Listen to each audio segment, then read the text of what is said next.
Amos. Chapitre 2. Ainsi parle l'Éternel, à cause de 3 crimes de Moab, même de 4, je ne révoque pas mon arrêt, parce qu'il a brûlé, calciné les eaux du roi d'Édom. J'enverrai le feu dans Moab, et il dévorera les palais de Criro, et Moab périra au milieu du tumulte, au milieu des cris de guerre, et du bruit de la trompette. J'exterminerai de son sein le juge, et je tuerai tous ses chefs avec lui, dit l'Éternel.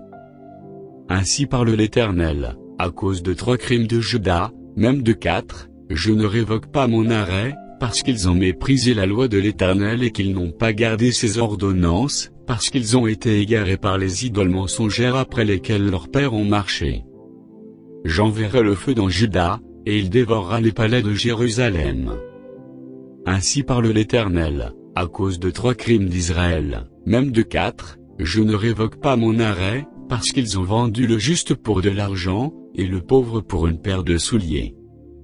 Ils aspirent à voir la poussière de la terre, sur la tête des misérables, et ils violent le droit des malheureux. Le fils et le père vont vers la même fille, afin de profaner mon saint nom. Ils s'étendent près de chaque autel, sur des vêtements pris en gage, et ils boivent dans la maison de leur Dieu le vin de ceux qu'ils condamnent. Et pourtant j'ai détruit devant eux les Amoréens, dont la hauteur égale à celle des cèdres, et la force celle des chênes, j'ai détruit leurs fruits en haut, et leurs racines en bas. Et pourtant je vous ai fait monter du pays d'Égypte, et je vous ai conduit 40 ans dans le désert, pour vous mettre en possession du pays des Amoréens. J'ai suscité parmi vos fils des prophètes, et parmi vos jeunes hommes des Nazaréens. N'en est-il pas ainsi, enfants d'Israël ? Dit l'Éternel. Et vous avez fait boire du vin aux Nazaréens.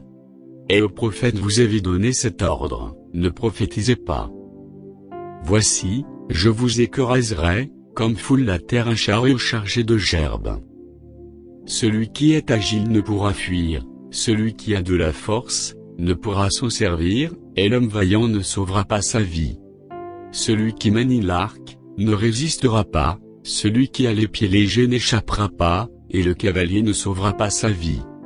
Le plus courageux des guerriers s'enfuira nu dans ce jour-là, dit l'Éternel.